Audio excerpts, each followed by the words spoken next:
히브리서 말씀을 이렇게 들으려고 합니다.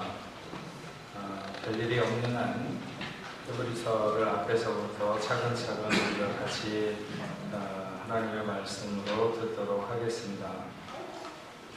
히브리서는 13장까지 비교적 길지 않은 말씀이지만 매우 깊고 쉽지 않습니다.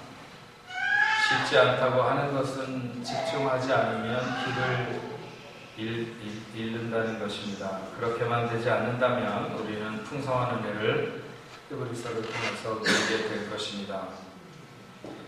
히브리서의 저자는 누가 히브리서를 썼는지는 잘 모릅니다. 바울과 아볼로, 바나바나, 누가, 디모데, 아굴라와 브리스길라, 그리고 혹은 빌립, 또 로마의 클레멘트, 이런 사람들 중에 누군가 한 명이 썼을 거라고 생각하지만 명확하지는 않습니다. 초대 교부였던 오리겐이 말하기를 히브리서의 저자는 하나님만 아신다 이렇게 했는데 그냥 우리가 그렇게 알고 있으면 될 것 같습니다. 히브리서는 바울 서신도 아니고 그렇다고 일반 서신도 아닙니다. 구약 시대부터 흩어졌던 유대 기독교인들에게 보내진 서신이라고 하는 것만 분명할 뿐 왜 히브리서라고 했는지에 대해서도 명확하지는 않습니다. 다만 그 내용으로 볼 때 이 히브리서를 쓴 사람은 헬라 사상과 헬라어에 익숙하고 또 70인역이나 구약에 대해서도 아주 능통한 사람이 분명합니다. 전체적으로 보면 바울의 영향을 좀 받은 것 같다는 인상이 짙습니다. 많은 유대적 사상이나 특히 구약의 그 제사 제도에 대한 지식이 전제되어 있고 구약 성경이 많이 인용되고 있는, 그래서 유대인들에게 구약보다는 신약이 더 우월하고 모세보다는 예수님의 대제사장적인 직이 레위 족속들이 감당하는 제사장직보다 훨씬 우월하다고 신학적인 이런 논증을 하고 있는 것을 우리는 히브리서에 알 수 있습니다. 타국에서 살기 시작한 2세대 이상의 크리스찬들에게, 그리고 초보자들보다는 성숙한 크리스찬들에게, 신앙의 연륜이 어느 정도 있는 성도들에게 보내진 편지가 이 히브리서라고 하는 것입니다. 오늘 저희가 첫 시간에 주로 생각하려고 하는 것은 히브리서가 쓰여진 동기입니다. 히브리서가 쓰여질 당시의 시대적인 상황을 우리가 좀 살펴보면 우리가 계속 앞으로 말씀을 이해하는데 아주 좋을 것 같습니다. 64년에 로마에 큰 화재가 있습니다.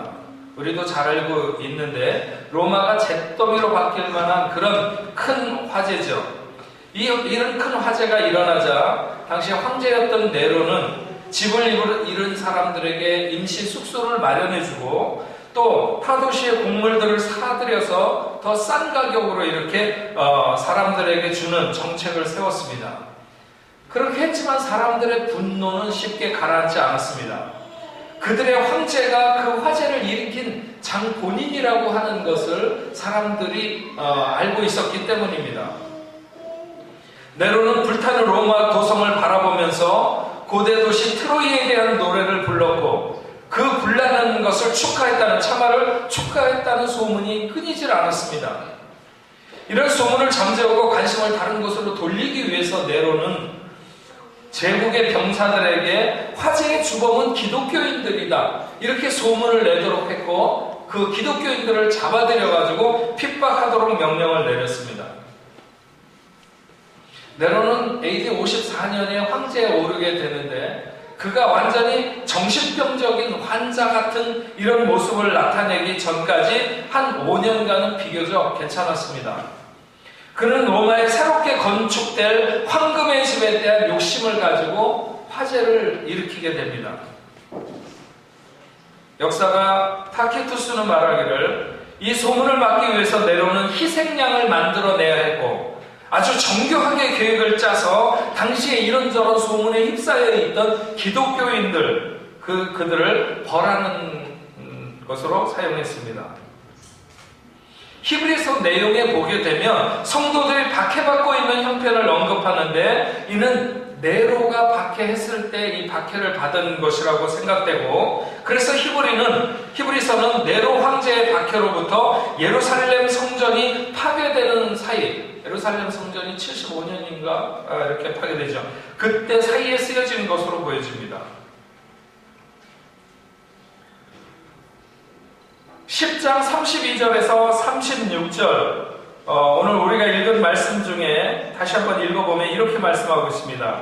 전날에 너희가 빚을 받은 후에, 그러니까 복음을 들은 후에 고난의 큰 싸움을 견디어낸 것을 생각하라. 혹은 비방과 환난으로서 사람에게 구경거리가 되고, 혹은 이런 형편에 있는 자들과 사귀는 자가 되었으니, 너희가 갇힌 자를 동정하고 너희 소유를 빼앗기는 것도 기쁘게 당한 것은 더 낫고 영구한 소유가 있는 줄 알미라. 그러므로 너희 담대함을 버리지 말라. 이것이 큰 상을 얻게 하느니라. 너희에게 인내가 필요함은 너희가 하나님의 뜻을 행한 후에 약속하신 것을 받기 위함이라. 히브리서 2장 3절 말씀에는 우리가 이같이 큰 구원을 등한히 여기면 어찌 그 보응을 피하리요. 이 구원은 처음에 주로 말씀하신 바요 들은 자들이 우리에게 확증한 바니. 이것은 히브리서를 받은 사람들은, 이 히브리서를 받은 수신자들은 주님의 제자들로부터 직접 말씀을 들은 사람이라고 하는 사실을 나타내 보여주고 있습니다. 그들은 일반적으로 그리스도를 따르는 것이 옳은 것이라면 하나님이 틀림없이 우리에게 복을 내리실 텐데, 또 그 복음을 가진 자들이 온 세상을 정복하게 될 것이라는 기대를 가지고 있었습니다. 그러나 그런 기대와 달리 상황은 날마다 악화되었고 그들의 확신은 흔들리기 시작했습니다.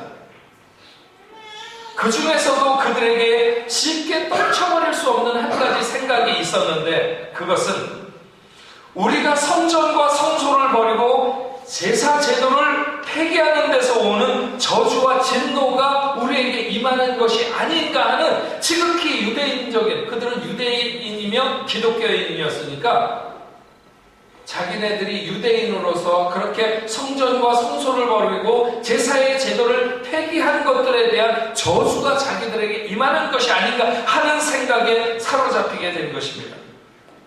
그리고 유대교의 미혹에 서서히 마음이 흔들거리기 시작했고 미혹받기 시작했습니다. 이런 그들에게 마음이 흔들릴 때마다 방황하지 말고 물러서지 말고 앞으로 나아가라고 힘을 주기 위해서 쓰여진 말씀이 히브리서입니다. 처음에는 이 사람들이 고난과 박해를 잘 참았습니다. 그래서 오늘 우리가 읽은 말씀에 전날에 너희가 빚을 받은 후에, 그러니까 복음을 들은 후에, 예수 믿는 사람들이 된 후에 고난의 큰 싸움을 견디어낸 것을 생각하라고 말씀하고 있습니다. 그러나 계속되는 고난과 박해 가운데서 몇 가지 부정적인 결과들이 그들에게 나타나기 시작합니다.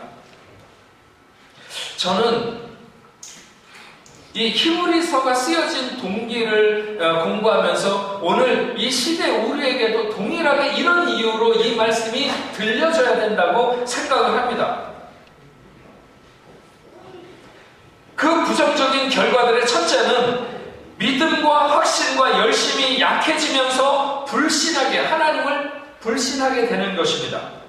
3장 12절에, 히브리서 3장 12절에 이렇게 말씀합니다. 형제들아, 너희는 삼가 혹 너희 중에 누가 믿지 아니하는 악한 마음을 품고 살아계신 하나님에게서 떨어질까 조심할 것이오. 우리는 지금 히브리서가 쓰여질 당시에 그 유대 기독교인들이 당하는 것처럼 그런 고난을 당하지는 않습니다. 물론 세상 어디에선가 여전히 같은 핍박이 일어나고 있고 그런 여러 가지 어려운 일들이 이 지구상에 지금도 일어나고 있습니다. 그런데 우리가 그렇지 않더라도 우리의 신앙이 무너지는 수순은 거의 다 똑같다고 생각합니다. 믿음이나 확신이나 열심이 약해지면서 하나님에 대한 믿음이, 하나님에 대한 불신이 생기는 것입니다. 그것이 환난과 핍박에 의한 것이든지 아니면 달콤한 세상의 연락에 의한 살아계신 하나님으로부터 떨어져 나가는 것입니다. 우리는 이렇게 되지 않도록 조심해야 됩니다. 두 번째는 교육의 부재로 성장하지 않는 것입니다. 5장 12절에 이렇게 말씀하고 있습니다. 때가 오래되었으므로 너희가 마땅히 선생이 되었을 터인데 너희가 다시 하나님의 말씀의 초보에 대하여 누구에게서 가르침을 받아야 할 처지이니 단단한 음식을 못 먹고 젖이나 먹어야 할 자가 되었도다. 지금 복음을 들은 지가 그만큼 시간이 지났으면, 그 정도 예수 믿은 시간이 지났으면 선생이 될 만한 시간이 흘렀는데도 불구하고 여전히 기초를 시작해야 되는 그런 단계에서 머물고 있다고 하는 것이죠. 여러분, 교육받지 않으면 성장하지 않습니다. 이제 믿음의 도를 알기 시작했으면 그 깊이를 우리가 알려고 배워야 하는 것입니다. 오늘날에 너무 많은 사람들이 교인으로도 불편함이 없고 세상 사람으로도 불편함이 없는 그런 곳에 머물고 그런 사람으로 살아가려고 합니다. 그러나 그런 삶을 살게 되면 평범한 날에는, 아니 약한 환난과 어려움에는 다 견딜지 몰라도, 그러나 정말 그 사람이 그리스도인인가 하는 것을 증명해야 되는 그런 시간이 되면 여지없이 무너지게 될 것입니다.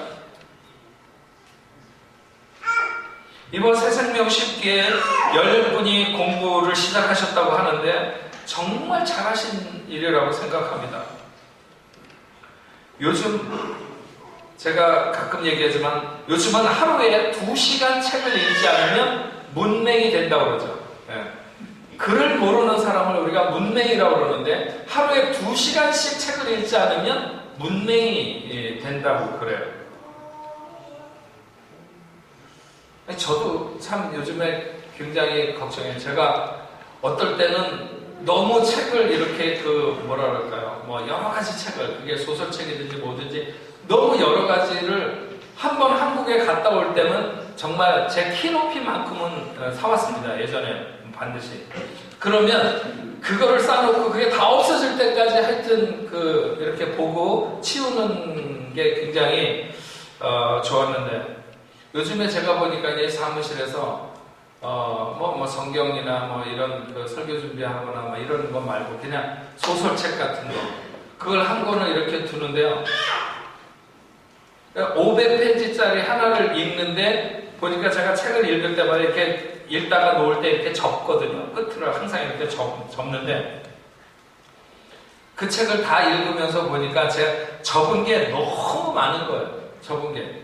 그게 보니까 접은 걸 접었어요. 몇 번이나 이렇게 적어놨는데 40번 정도 돼요. 그러니까 그 책을 들고 제가 40번을 이렇게 덮었다가 그 40번의 기간이 한 서너 달 됐을 거예요. 제가 생각하기에.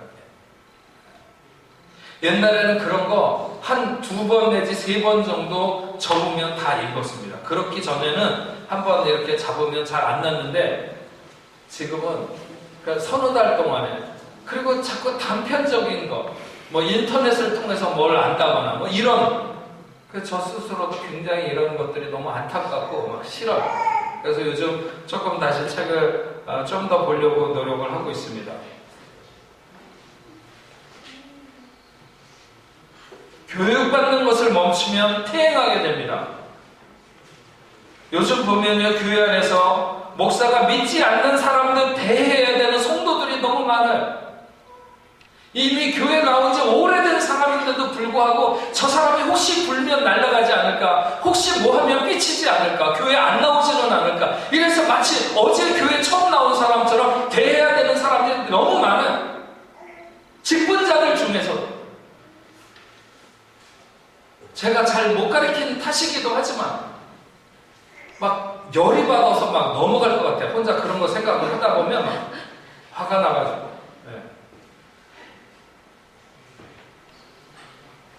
너무 배우지 않기 때문에 성장하지 않는 거죠. 머물러 있는 것입니다. 제가 내일 아프리카에 가는데 거기 지도자들이 열심히 배워요. 열심히. 그래서 희망을 보고 가는 것입니다. 자기네들이 못 배운 사람들이기 때문에 뭔가 배워서 가르치기를 원하는 거죠. 그래서 교육을 통해서 자라나는 것들이 느껴지기 때문에 배우려고 하는 사람들이 있기 때문에 힘들어도 또 가는 거예요. 돈 들이고. 세상에 배우지 않고 잘할 수 있는 것이나 잘 알 수 있거나 잘 할 수 있는 것이 있습니까?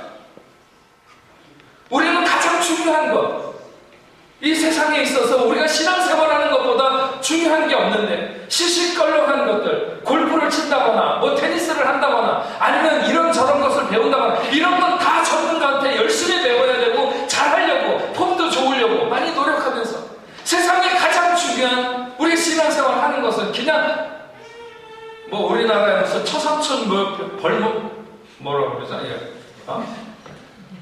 벌묘한다 그러나 뭐 벌목한다 그러나 하여튼 그런 것처럼 그냥 지나가듯이 시간 지나가면서 오락가락 내리는 비처럼 그렇게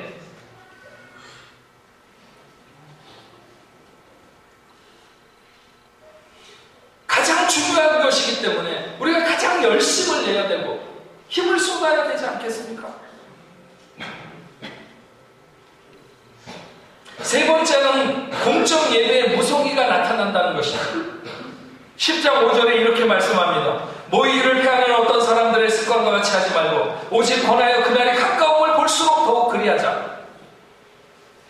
여러분, 한번 자신이 여러분들이 신앙생활을 뭐 나름대로 열심히 노력하면서 하시겠지만 한번 돌아보시기 바랍니다. 내가 공적인 예배에 더 앞으로 나가는지 6개월 전보다 오늘이 더 앞으로 나가고 있는지 1년 전보다 내가 예수를 처음 믿을 때보다 조금씩 더 공적인 예배의 소중함을 알고 그렇게 해서 점점 더 앞으로 나가는지 그렇지 않으면 뒤로 물러서고 있는지 점점 희미해지는 것 같은지 한번 점검해 보시기 바랍니다. 세상 없이 바쁜 생활을 하든지 세상 없이 한가한 생활을 하든지 자꾸 물러서는 것은 모이기를 패하는 어떤 사람들의 습관과 같이 되는 것입니다. 우리가 그렇게 바쁜 것이 핑계될 수 없고 그렇게 한가하다고 하는 것이 그렇게 할 수 있는 그런 힘이 되는 것이 아닙니다. 그리고 자신이 나오지 않는 사람은 아무에게도 권하지 않습니다. 우리는 점점 그날이 가까움을 보면서 살아가고 있습니다. 그러면 우리는 서로에게 권해야 됩니다. 모이기를 패하면 안 된다고, 더 열심을 내야 된다고, 더 힘을 내야 된다고. 우리가 모여서 같이 기도하고 모여서 같이 예배하고 여기에 더 열심을 내야 된다고 이렇게 서로 권해야 됩니다. 적어도 우리 뽕래포 교회에서 신앙생활 하시는 분들은 주일에 한 번 그리고 화요일에 한 번 일주일에 이 2번은 나오도록 그렇게 우리가 정한 이 공예배 그래서 하나님을 이 시간을 통해서 우리가 예배하고 만나도록 이렇게 정한 것입니다. 우리가 좀 마음을 들여서 신앙생활을 해야 되지 않을까요? 전능하신 하나님, 그분을 높이고 경배하는 친구를 만나거나 뭐 아니면 오고 가는 교민들끼리 서로 연락하고 지내고 하는 이런 것을 하는 것보다는 우리 하나님을 대하는 자세가 우리에게 좀 더 반듯해야 되고 좀 더 마음을 기울여야 돼서 열심을 다해야 되지 않을까요? 마지못해서 주일 한번 나와주듯이 제가 37년 이상 전도사 생활을부터 시작하면 교육자로 교회를 섬기면서 예배에 열심을 안 내면서 신앙이 자란 경우를 본 적이 없습니다. 예배 생활을 열심히 내면서 신앙이 안 자란 경우를 본 적도 없습니다. 예배는 하나님의 자녀들이 누릴 수 있는 특권인 동시에 신앙의 그 경계선 기점이라고 생각합니다. 내가 앞으로 나가고 있는지 내가 뒤로 물러서고 있는지를 알 수 있는 그런 경계선 같은 거죠.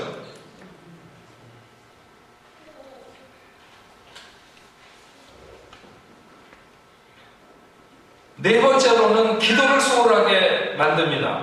당연한 일이겠지만 마귀는 기도의 소홀을 틈타는 것에 대해서 좋아합니다. 그래서 어떻게 해서든지 우리를 기도 못하도록 막으려고 합니다. 그것은 우리를 바쁘게 하든지 피곤하게 하든지 정신없게 하든지 아니면 낙심하게 하든지. 그래서 12장 12절에 이렇게 말씀합니다. 그러므로 피곤한 손과 연약한 무릎을 일으켜 세우고 기도에 강해지라는 것이죠. 피곤한 손을 모으고 연약한 무릎을 기도의 무릎으로 세우라고 하는 것입니다. 기도하면 강해집니다. 어둠을 힘으로나 주먹으로 몰아내려고 하는 사람은 어리석은 사람입니다.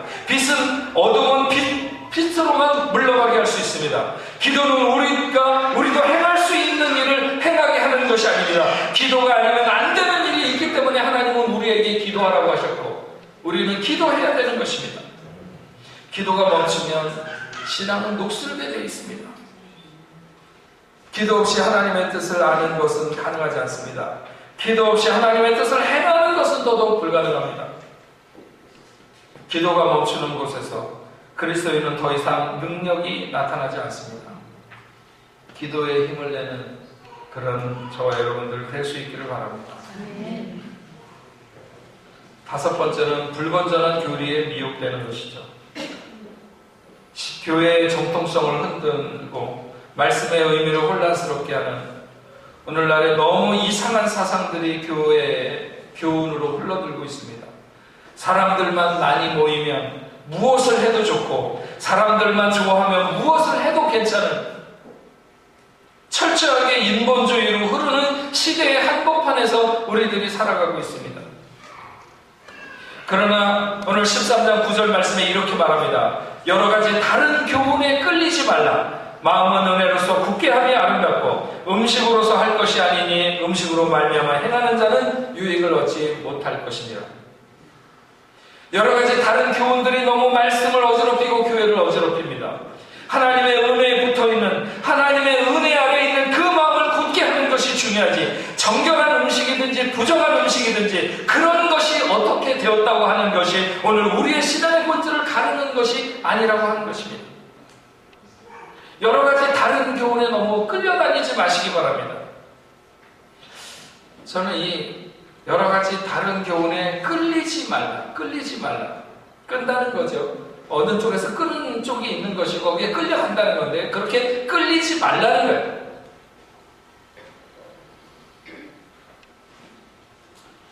우리는 어쩔 수 없이 인터넷이나 여러 가지 그 통신 매체들을 통해서 수많은 정보들을 받아들이며 살아갑니다. 그렇기 때문에 다 나쁘다거나 다 필요 없다고 말할 수는 없습니다. 그러나 분명한 것은 그런 것을 통해서 말씀을 들을 때 대부분 우리는 듣고 싶은 것만 듣는다고 하는 것입니다. 듣고 싶은 것만 들린다고 하는 것입니다. 거기에 끌린다고 하는 거죠. 네, 자꾸 그쪽으로 끌리는 거예요. 듣고 싶은 것만 골라서 말하는 경우가 얼마든지 있기 때문에 우리는 다른 교훈에 끌리기가 쉽습니다. 우리 교회 그렇게 많지는 않은 것 같은데 어쨌든 교회 생활하면서 이상한 거 자꾸 끌어다가 이렇게 퍼나르지 말고 카카오톡으로도 그냥 할 말만 좀 하시고 이상한 것들 그냥 줄줄이 무슨 오늘의 운수 보듯이 막 이렇게 그 이상한 것들 보내면서 오늘 조심해라 소화할 수 없으면 먹지 말아야 됩니다. 요즘은 굶어서 병 드는 것이 아니라 너무 이것저것 먹어서 병이 드는 것입니다.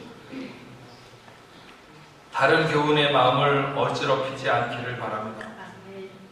유대인들이 환난과 박해 속에서 그들의 그 신앙적인 모습 속에 나타났던 그런 신앙이 무너지는 이런 모습이 이런 여정을 통하는 것입니다. 믿음과 확신, 열심이 약해지면서 하나님을 불신하게 되고 교육의 부재로 더 이상 성장하지 않고 공적인 예배에 무성의가 나타나고 기도에 소홀해지고 불건전한 교리에 미혹돼서 이쪽 저쪽을 방황하게 되는 이들을 흔들리면서 목자가 되어야 될 시간에 다시 생초보로 돌아가는 또 핍박을 피해서 유대교로 돌아가려고 하는 유대 그리스도인들에게 기독론적인 관점에서 구약을 설명하고 믿음의 주이신 예수 그리스도를 소개함으로 그들의 신앙을 온전케 할 필요성을 갖고 오늘 히브리서 말씀이 기록된 것입니다. 히브리서 3장 6절부터 14절에 있는 말씀을 한번 제가 읽어드리겠습니다. 그리스도는 하나님의 집을 맡은 아들로서 그와 같이 하셨으니 우리가 소망의 확신과 자랑을 끝까지 굳게 잡고 있으면 우리는 그의 집이라.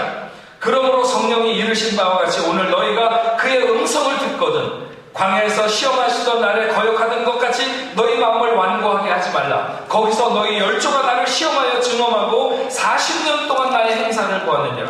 그러므로 내가 이 세대에게 노하여 이르기를 그들이 항상 마음이 미혹되어 내 길을 알지 못하였도다 하였고 내가 노하여 맹세한 바와 같이 그들은 내 안식에 들어오지 못하리라 하였다 하였느니라.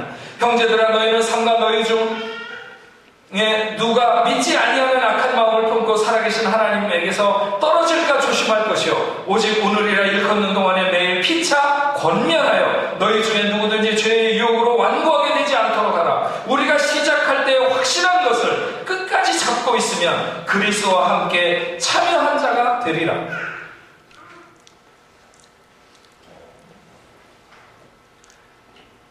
렌스키라고 하는 사람 말하기를 AD 64년에 핍박 기간 동안에 유대 그리스도인들이 그렇게 쉽게 동요한 것은 아닙니다.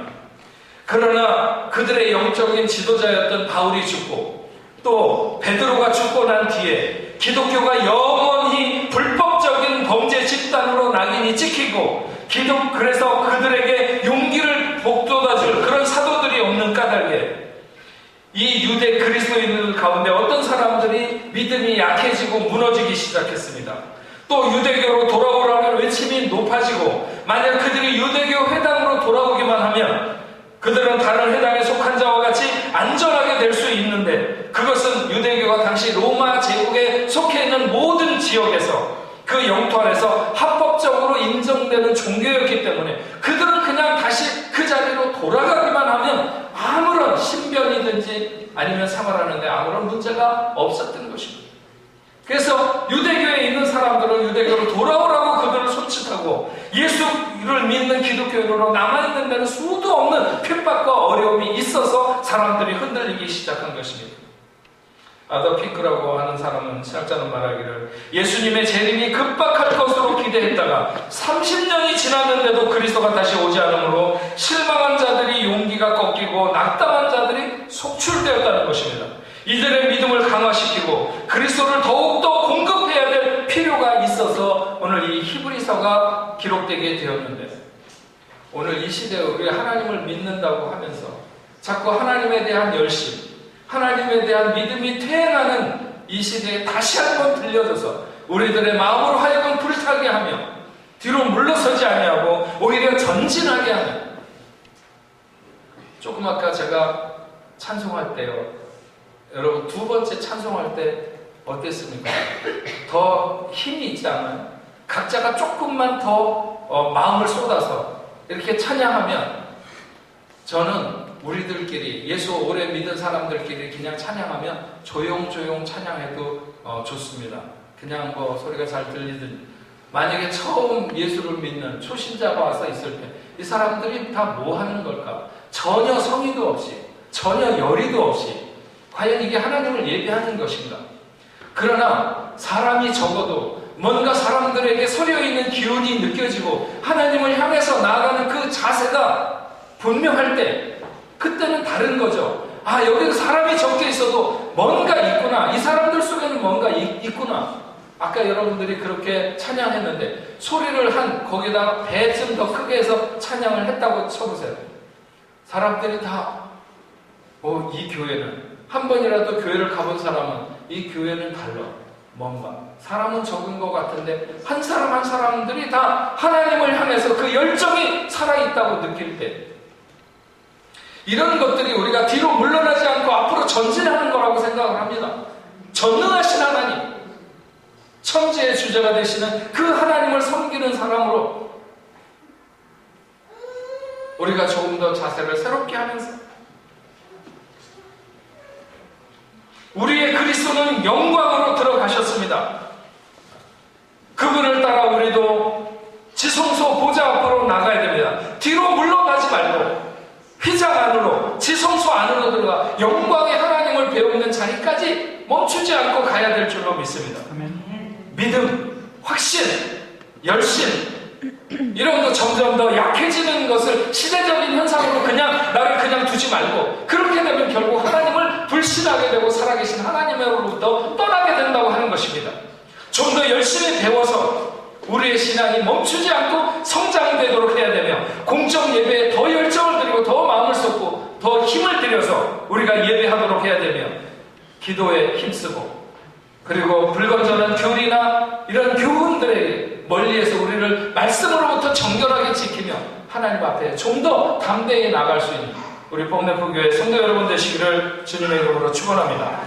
기도하겠습니다.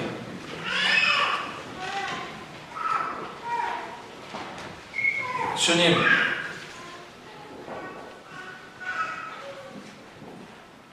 히브리서가 쓰여졌던 이유는 어쩌면 슬픈 이유일 수도 있습니다. 그들이 정말로 하나님을 믿는 열심이 흐려지지 아니하고 무너지지 않고 흔들거리는 사람이 없었다면 아마 이 말씀은 필요치 않았었는지도 모릅니다. 그런데 그렇지 못하고, 물론 그들도 열심히 견디고 노력했지만, 그러나 더 크고 더 어려운 일들이 있을 때 그들의 마음은, 믿음은 흩어졌고 무너지기 시작했습니다. 오늘 우리들은 유대 기독교인들이 히브리서가 쓰여질 당시만큼, 그때 받았던 고난만큼 우리들의 삶에 고난이 있는 것은 아니지만, 그러나 그 고난의 반대적인 의미가 적용돼도 결국 신앙이 무너지는 건 똑같은 수순을 밟아가는데, 오늘 우리들을 다시 한번 점검해 보기를 원합니다. 하나님, 우리의 신앙은 앞으로 나아가고 있는지요? 전진하고 있는지요? 정말 영광스러운 그 보좌 앞으로 우리가 전진하고 있는지요? 하나님, 우리 그렇게 나가게 하여 주옵소서. 뒤로 물러서지 않게 하여 주옵소서. 이 시대에 하나님은 정말 이 땅에 수도 없이, 정말 주말을 맞아서 파리 땅에 여행하는 수많은 바글거리는 수많은 사람들, 그 사람들에게 관심이 있는 것이 아니라 오늘 마음을 쏟아서 하나님 앞에 예배하는, 이 자리에 앉은 이 지하실, 이 작은 구석에 모여 앉아 있는 이 사람들에게 하나님이 관심이 있으신 것을 저희가 분명히 믿는다면, 우리들만이라도 하나님의 마음을 시원케 하는 자로 하나님 앞에 나아갈 수 있는 저희들 되게 하여 주시옵소서. 하나님의 영광을 목표하고 살아가는 존귀한 백성들로서 그 길에서 이탈하지 아니하는 저희 다 될 수 있도록 하나님 도와주옵소서. 예수님의 이름으로 기도합니다. 아멘.